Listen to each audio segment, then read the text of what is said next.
A portal is an energetic form that is created by emotions that we have. Let's say that I'm having a really, really bad day and I walk into a room and everyone would say, oh, he's got a bad energy today. It's because you're actually picking up intuitively on my portal that I'm creating. And that's just kind of where I'm storing all my bad energy, right?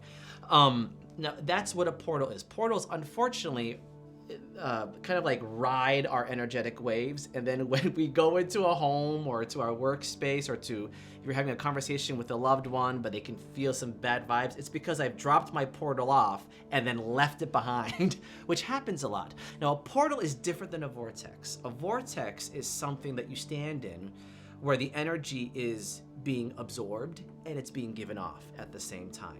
Vortexes are not made by humans. Vortexes are natural phenomena that happen in the world.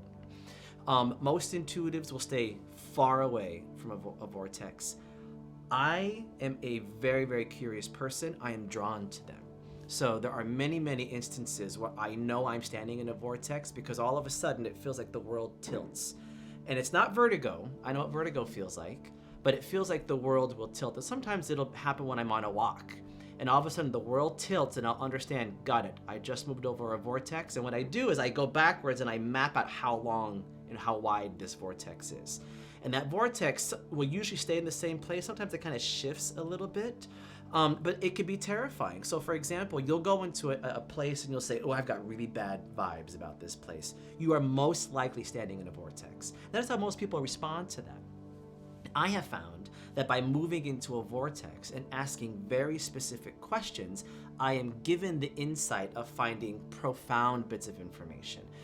From archaeology to spirit guide information to a huge download of something that's going on in the area, in the city, in a person's life. So vortexes have been very helpful for me. I don't recommend that because that is me having been around vortexes for 4 decades and having had practice, but there is some information that you can gather and gain from a portal or a vortex.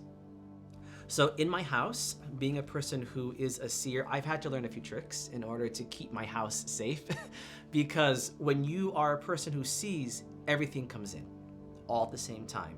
So I've had to learn to put up an energetic waiting room in my house. So when I go to bed, I don't get a lot of sleep because there's always a knocking at my door, always an energetic knock at my door. So what I have learned to do is what I teach others to do is how to put up the appropriate barriers, you know.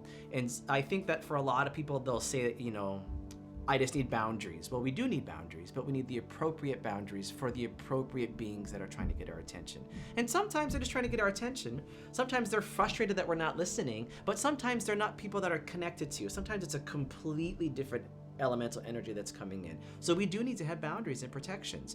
I work with you in a session how to figure out how do I do that appropriately.